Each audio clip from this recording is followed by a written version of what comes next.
Bonjour à tous, je vous propose du coup une correction à l'oral du coup avec l'ardoise pour donc l'exercice 9, page 181, celui avec le dosage de l'acide éthanoïque par l'hydroxyde de sodium. Donc pour la première question, question assez simple, hein, on vous demande d'entourer et nommer le groupe caractéristique de la molécule, donc que je vais recopier juste ici. Bon, entourer et nommer un groupe caractéristique, quand on a un chapitre sur les acides et les bases, il y a de grandes chances qu'il faille entourer juste ici un acide carboxylique. Donner la définition d'un acide selon Bronsted. Donc encore une fois, là on se réfère au cours. Un acide de Bronsted est une espèce chimique capable de donner un proton H+. Bon, voilà pour ces deux premières questions, on va dire un peu introductives.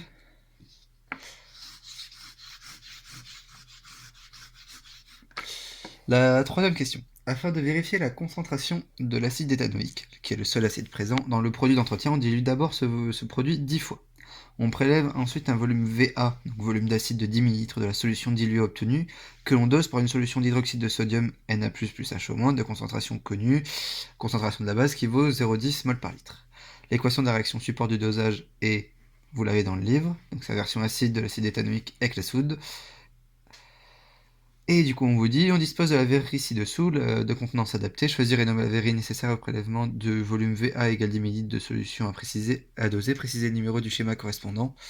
Alors, du coup, on va prélever, vu que c'est un petit volume, on va prélever non pas à la fiole jaugée, mais à la pipette jaugée, qui est juste ici, en numéro 2. Hein, vous vous souvenez bien avec les deux traits. Dans tous les cas, dès qu'on veut de la précision, ce qui est nécessaire pour les dosages, il va falloir quelque chose de jaugé.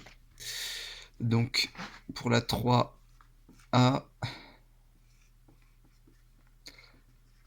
on utilise une pipette jaugée, c'est le schéma numéro 2. Okay.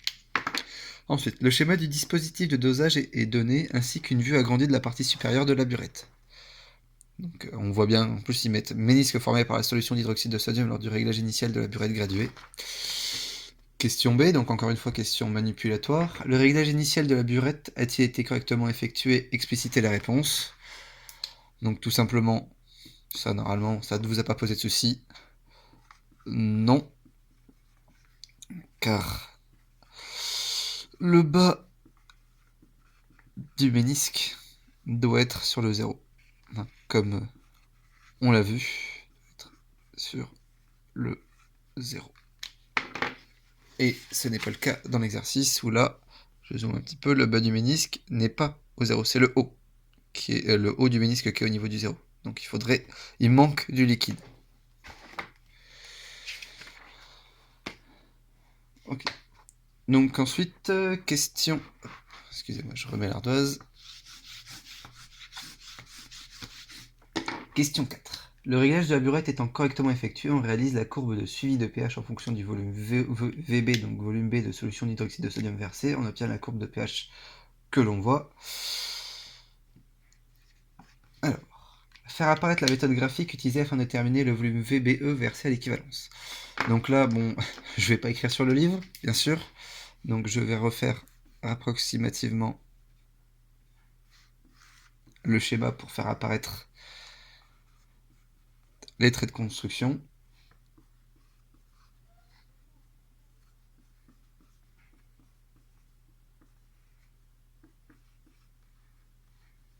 Hop. Et ensuite, du coup, on fera une lecture sur le livre. Donc, hop. Voilà. Globalement, la courbe ressemble à ça. D'ailleurs, ça s'arrête pile poil à 25. Je me suis un peu décalé.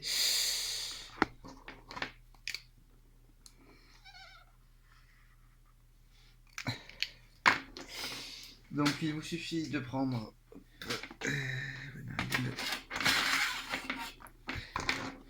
il vous suffit de prendre une règle, de tracer. Donc là, comme ça, on peut le voir, du coup, cette fois-ci, on va dire, au tableau. Donc, je trace un trait, une tangente, donc. Je vais tracer en essayant de faire quelque chose de parallèle. Donc là, je le fais à main levée. Hein. Il me faudrait une équerre, mais là, je n'en ai pas sous la main. Donc, la tangente à cette droite. Ensuite, je vais changer de couleur. Je mesure la distance entre les deux. Donc là, j'ai pile poil 2 cm. Du coup, il faudra que je me mette pile à 1. Là, j'ai encore une fois pile poil 2 cm. J'étais pas mal précis. Donc, je vais mettre pile à 1 cm entre les deux. Hop. Et du coup, le trait de lecture va être ici. Et donc, le volume équivalent va être à ce niveau-là. Bon, ça, c'est pour montrer les traits de construction. On va regarder ça juste ici. Donc, bon, globalement, hein, on a une tangente comme ça, une tangente comme ceci. Et, le volume équivalent va être... Alors, encore une fois, on va essayer d'être un peu malin. On va regarder par rapport à ce qui est visible. Donc là, au milieu du saut de pH, il semblerait bien que le saut de pH soit pile poil au milieu à pH 8. Et donc, si je descends, là, j'arrive ici. Donc il faudrait écrire sur le livre, etc. Mais globalement, là, il y a de grandes chances qu'on est entre 15 et 20, légèrement plus proche de 15, donc il y a de grandes chances que le volume équivalent soit de 17 ml.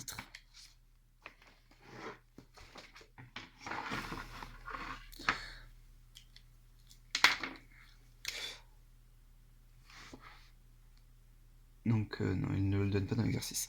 Donc volume de la base à l'équivalence, on va partir sur 17 ml pour cet exercice. Ensuite, pour la question 4b, donc donner la relation entre la quantité de matière Na d'acide éthanoïque dosé et la quantité de matière NBE d'ion hydroxyde introduite à l'équivalence. Donc là, hein, c'est une question que vous aurez très souvent, soit définir l'équivalence, soit donner la relation. Donc là, on a tout simplement le nombre de moles d'acide au total. Excusez-moi.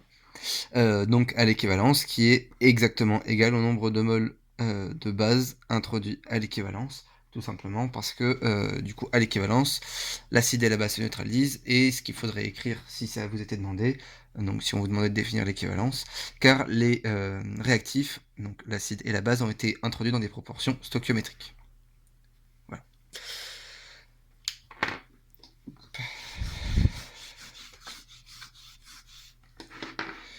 Donc ensuite, question 4. C'est déterminer la concentration Ca de l'acide éthanoïque dans la solution diluée.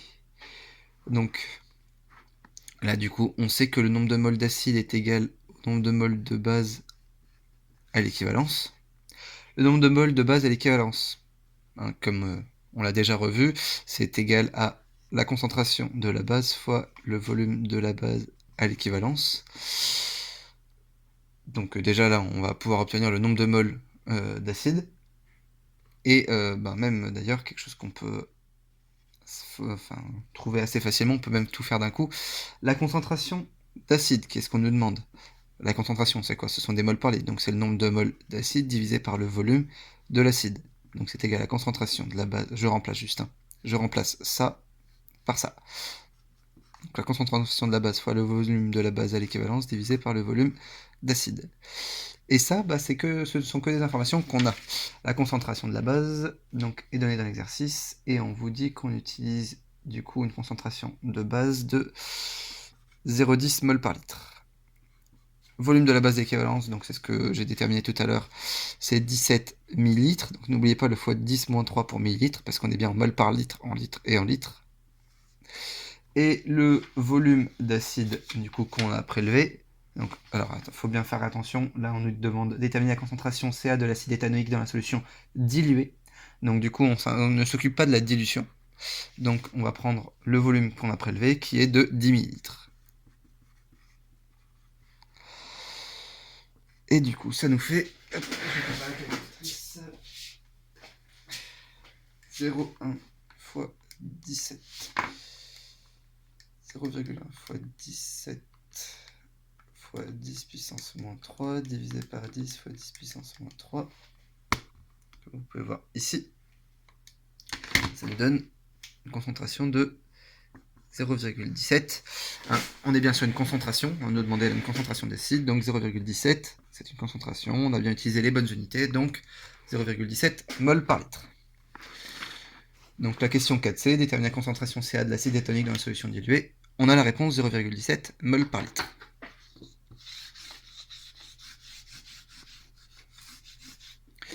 Pour finir, donc pour la question 5, calculer la masse d'acide éthanoïque M présente dans 1 litre de produit d'entretien. Le dosage a-t-il permis de trouver une valeur proche de celle indiquée sur l'étiquette? Alors là, on part... Il va falloir un peu réfléchir. Hein, parce qu'on part d'une concentration d'acide dilué, donc je vais le réécrire avant de l'oublier, qu'on vient de calculer dans la question 4 qui est de 0,17 mol par litre. Et on doit arriver au final à alors, soit une masse, soit une concentration massique d'acide.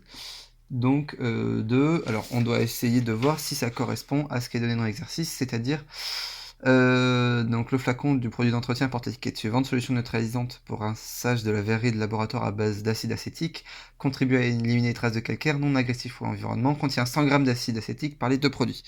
Donc on est censé avoir 100 g, je vais l'écrire sous forme de masse, pour 1 litre. Sauf que va bien falloir prendre en compte la dilution.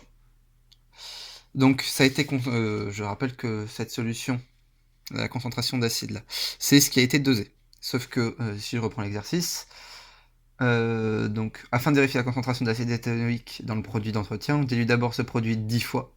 Donc c'est-à-dire que ça a été dilué 10 fois.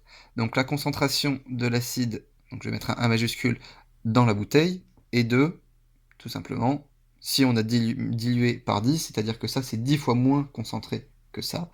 Donc on est sur du 1,7 mol par litre. Et du coup, notre nombre de moles d'acide dans la bouteille, vu qu'on a une bouteille d'1 litre, c'est simplement 1,7 mol. Et donc du coup, la masse, qui est égale donc la masse d'acide dans la bouteille, qui est égale au nombre de moles fois la masse molaire. Donc ça donne 1,7 mol fois la masse molaire qui nous est donnée à l'exercice, 60.